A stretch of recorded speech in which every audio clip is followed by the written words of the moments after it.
What's up, guys? It's Joe Francisco here with Continental Standard Power and Fitness. Also associated with Point Target Fitness, we have Peter Schaefer here with Continental Standard Power and Fitness, and Mateo Goya with Continental Standard Power and Fitness. Anyways, guys, it is Friday. It is also the 4th of July. It is also Deadlift Day. All great days. Anyways, so it was my deload week, it was Matt's deload week, and it was Peter's 5s week. It was Braxton's 5 week as well, but he's a faggot, so he didn't show up and on we'll time. be talking about it later. We'll get back to that. Anyways, so as far as rep ranges, I hit 310 for 10, 320 for 8, and 330 for 6. Peter hit, what did you hit? It was 325, 335, and 345. All for 5s. Yeah. Peter was looking really strong. He doesn't have his belt yet, which is making everything a lot more difficult than it has to be for him. Yeah. But he's able to keep his back in proper position. He's not letting it slip out, which is really good, and it's really nice. So Peter and I decided to start cracking down on our accessories. So today, we'll get into the program as far as what we're going to do every time in another video, but for our deadlift accessory, we decided to go with rack pulls because it's kind of tried and true, and everyone has been actually having a problem with the top end lockout. So we kind of raised the pins to right where we needed to be, and we hit 90% for 3 sets of 3 of our 1 rep max on the deadlift, and then we hit 100% for 1. 3 reps. No, we did 3 reps. Oh yeah, 3. 100% for 3 reps, and then we did 105% for 1. Keep in mind, this isn't a full range of motion, and it's just the top end.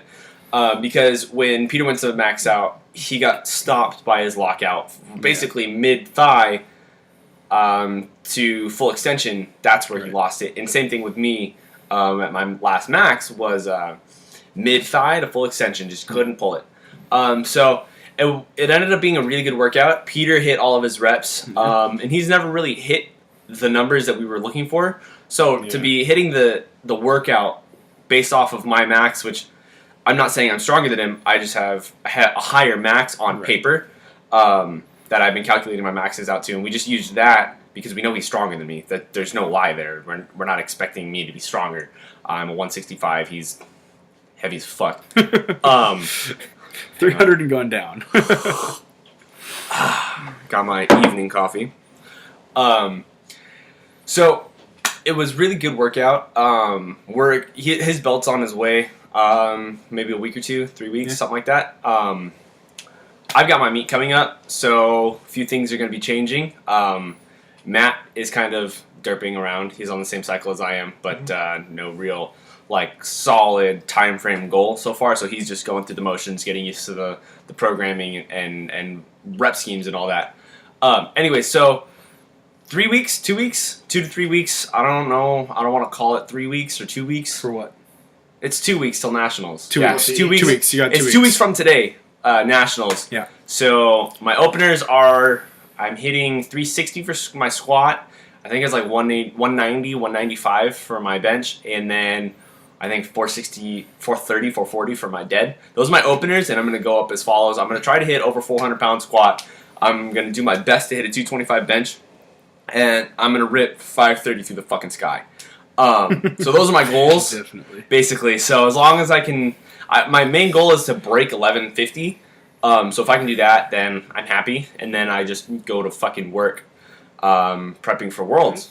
Okay, so basically I'm kind of modifying the same style of training. I'm just adding a few things to create a longer work period between testing. So I'm going to be building strength rather than testing strength so often. So I think it's set to standard deload, so 10, 8, 6, 3x5, 3x3, 5 sets of 1, which is something I've never done, but I really want to try. So it's not full max, but it's near max for multiple singles. And then after that, I go back to 3 sets of 5, 3 sets of 3, and then 6 sets of 2 at about 85%, 80, 85%, something like that. Again, it's not testing my strength so much as it's building my strength. I overheard in one of Jason Blaha's videos basically talking about what builds strength is the first rep as far as 1 rep max ability.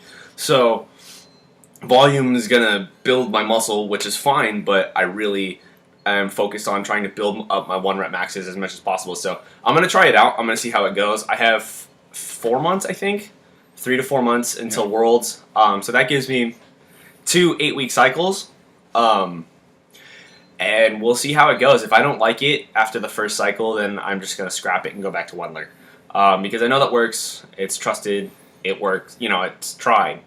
And what they're doing is something similar, but the volume is going to be a little different. It's a lot more volume. They're doing more volume, more muscle building. We're starting off with a lot of volume and then tearing down and getting a lot harder to try and really build it at the end and push our maxes. Because we have the time to really work on it where he has to compete, where me, Matt, and Braxton are not going to be competing. So we can really kill ourselves, basically. Yeah. Not have to worry about the repercussions. They're kind of similar, but I'm just not hitting as much volume. Right. And I know something I'm going to talk about more in detail later on. After Worlds, I am bulking up to 181. I'm tired of being such a small lifter in my weight class. You guys know I'm not that big of a dude, but compared to all these other 165 lifters that I'm competing against, I tower over them. And it's not to say that they're weak or they're anything. It's just my frame is built for 181s. If you look at Candido, if you look at Nick Wright, all these other guys, I'm right around their height, and I'm like 20 pounds lighter than they are. But I'm actually not that far off Nick Wright's numbers. NWB, shout out, by the way. You're awesome. Rest in peace, Moose. Sorry to hear about that. I know how it feels. Anyways, I'm not that far off in strength, but I just don't have the size to be able to support that kind of weight. I just don't have it yet. So I'm going to dedicate from November to March, which is the next state meet for California, all bulking to 181s. Getting my strength up, my numbers up, and my size up. Okay, so as far as group environment, some of you guys have known what it's like to lift with a group. Maybe you don't, maybe you haven't. Maybe you lift with 2 guys, just you and your buddy. Maybe you lift with 3, maybe you lift with 4. Who knows? I don't know what your environment is, but for us, we lift with 4 people normally. But when someone has to either leave early or they have to change their schedule, they can't show up on time when the 3 of us are lifting, so they have to pick a special slot. It really fucking sucks. It's really distracting because most of the guys are trying to figure out where the other person is, what's going on, why they aren't there. And so it kind of detracts from your focus. And to me, having that mental mindset, that focus, that really just zoned in feeling, doesn't matter what's going on around you, but if you're not in your head, if ready, you're not there, then your lifts are going to suffer. What else? What do you think? Well, I mean, just lifting in a group can be the best and the worst. You're lifting in a group, you got your buddies, everybody's there to support you. If you fail, they're going to catch you, you're fine, and you push harder. They're going to push you because competition, friendly competition. These two, both their lips sore because they're both around the same weight class and they're trying to compete.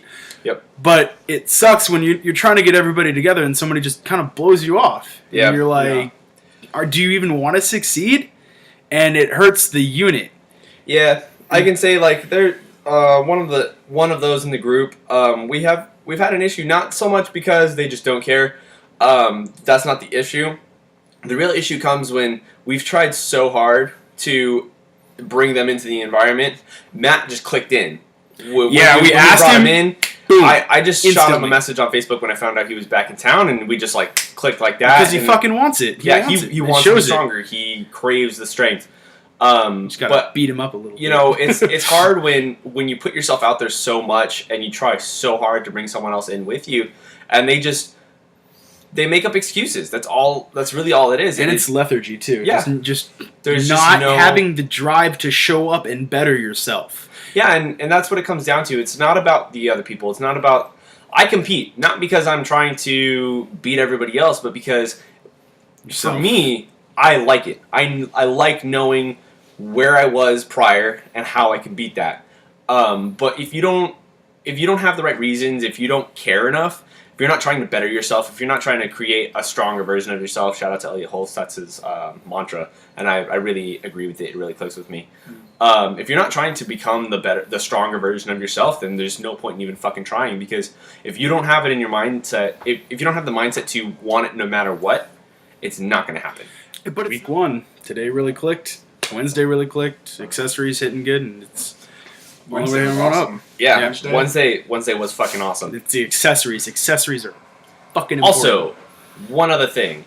We got new bumper plates, and that fucking changed everything. Yeah. It's the stupidest little detail because we got more plates, but that tiny little fucking detail changed everything. Yeah. Our lifts went so much smoother. Right. Our mindset was so much better just because of a different plate.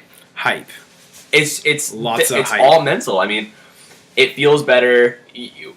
Who even knows if it made a difference? Yeah. We have more weight that we can load on the bar. Cool, but it just felt better. We capped it out today with our Yeah, accessories. with, felt pretty good though. Oh yeah, by the way, the 550 percentages, rack yeah. pulls. Our 90% was 465, our 100% was 515, and our 105% was 550. We never mentioned that, by the way. Kind of crazy. I blew some skin Yeah. off my hand a little bit. Can't really tell. It's right there. Glued it back down just so I could deal with it through the day. But yeah, just it's all mental. Lifting is all mental. I don't care if it's your body. It's all mental. It's all in your fucking head. You have anything to say, Matt? No, I just really like lifting as a group, and I continue that we progress. You mean you hope that we continue to progress? Yes. That. Anyways, guys, that's about it. It was just kind of impromptu rant or emotional. Well, vlog one heart-to-heart, for yeah. our week. This is Yeah. our first weekly vlog that we're going to be doing. Every Saturday it's going to be coming out because we're doing these Friday nights after deadlifts Yeah. about what goes on during the week and Yeah. trials of a group that's lifting in my garage. Like, comment, subscribe. Let us know what you want to hear. Get back to us. Give us some feedback. We want to know what you like, what you didn't like, who needs to shut the fuck up. Probably me, because I talk way too much.